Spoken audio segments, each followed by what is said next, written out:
महाशिवरात्री हा फाल्गुन कृष्ण चतुर्दशीला साजरा केला जाणारा भगवान शिवाचा प्रमुख सण आहे, जो शिव-पार्वती विवाह, शिवाचे तांडव नृत्य आणि अंधार अज्ञानावर ज्ञानाचा विजय म्हणून साजरा केला जातो. या दिवशी उपवास, रात्रीचे जागरण आणि शिवलिंगाची पूजा, जल आणि दुधाचा अभिषेक करून शिवरात्रीची कथा ऐकली किंवा वाचली जाते आणि शिवाचा आशीर्वाद मिळवला जातो. तर आज या व्हिडिओमध्ये मी महाशिवरात्रीची कथा सांगणार आहे, तर व्हिडिओ स्किप न करता शेवटपर्यंत नक्की पहा आणि व्हिडिओ आवडला तर व्हिडिओला लाईक जरूर करा. हॅलो, नमस्कार, श्री स्वामी समर्थ. मी रेश्मा तुम्हा सगळ्यांचं रेश्माच्या दुनियादारीमध्ये पुन्हा एकदा स्वागत करते. एकदा पार्वतीने परमेश्वर शिवशंकरांना विचारले, असे कोणते श्रेष्ठ तसेच सरळ व्रत पूजा आहे ज्यामुळे मृत्यूलोकातील प्राण्यांना तुमची कृपा प्राप्त होईल? उत्तरादाखल शंकराने पार्वतीला शिवरात्रीच्या व्रताची कथा सांगितली. एका गावात एक शिकारी राहत होता. मुक्या जनावरांची हत्या करून तो आपल्या कुटुंबांचे पालनपोषण करीत असे. तो सावकाराचा कर्जदार होता. त्याने त्याचे कर्ज वेळेवर चुकवले नव्हते, त्यामुळे संतापून सावकाराने त्या शिकाऱ्याला शिवमठात कैद केले होते. योगायोगाने त्याच दिवशी शिवरात्र होती. शिकारी ध्यानमग्न होऊन शिवसंबंधित धार्मिक गोष्टी ऐकत राहिला. चतुर्दशीला त्याने शिवरात्रीची कथाही ऐकली.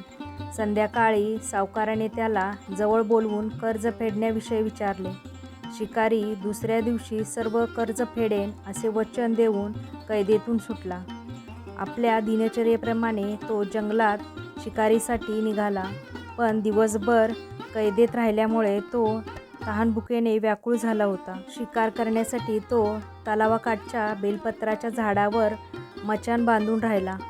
बेलवृक्षाच्या खाली बेलपत्रांनी झाकले गेलेले शिवलिंग होते.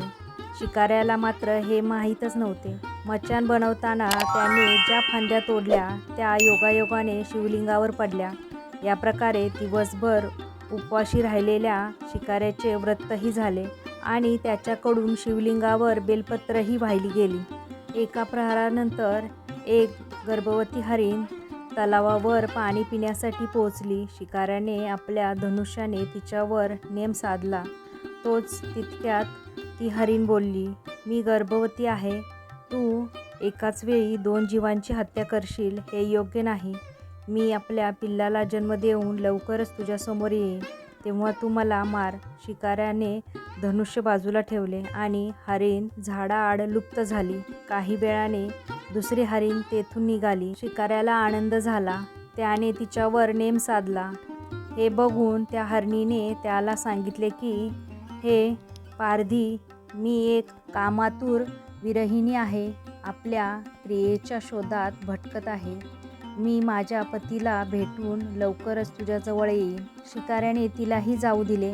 2दा शिकार हातातून गेल्यामुळे तो चिंतित झाला. तेवढ्यात एक हरीण आपल्या पिल्लासोबत तेथून निघाली. शिकाऱ्याला जणू सुवर्णसंधी मिळाली. त्याने धनुष्य बाण लावला आणि बाण सोडणार तेवढ्यात ती हरीण बोलली, हे पारधी, मी माझ्या पिल्लाला त्याच्या वडिलाकडे सोडून लगेच येतो. यावेळी तू मला मारू नको. शिकारी हसला आणि म्हणाला, समोर आलेली शिकार सोडून द्यायला मी काही मूर्ख नाही. याआधी मी 2दा शिकार गमावली आहे. माझी मुले तहानभुकेने व्याकुळ झाली असतील. उत्तरादाखल हरीण म्हणाली, जशी तुला आपल्या मुलांची काळजी वाटते आहे तशीच मलाही वाटत आहे. त्यामुळे मी फक्त काही काळ तुझ्याकडून जीवनदान मागत आहे. माझ्यावर विश्वास ठेव, मी लगेच परत येईन. हरणीचा तो व्याकुळ सूर ऐकून शिकाऱ्याला तिची दया आली. त्याने तिलाही जाऊ दिलं. शिकार न मिळाल्यामुळे तो बेलाच्या झाडावर बसून बेलपत्र तोडत खाली फेकत होता.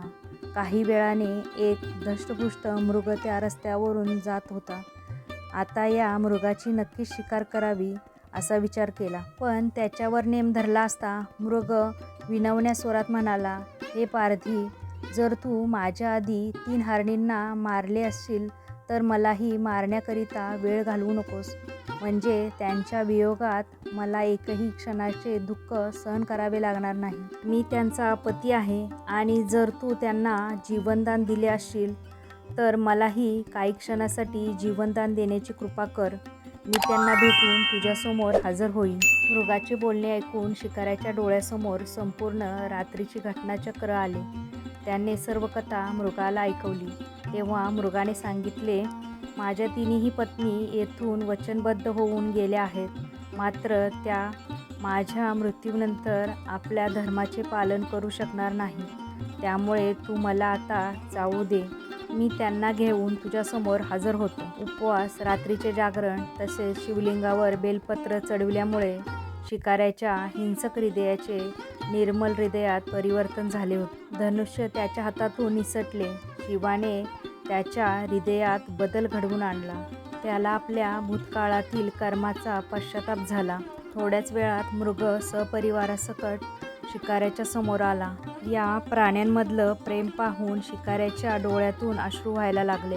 शिकाऱ्याने त्यांना न मारता आपणही मुक्या प्राण्यांची हिंसा न करण्याचे ठरविले. देवलोकातून समस्त देव ही घटना बघत होते.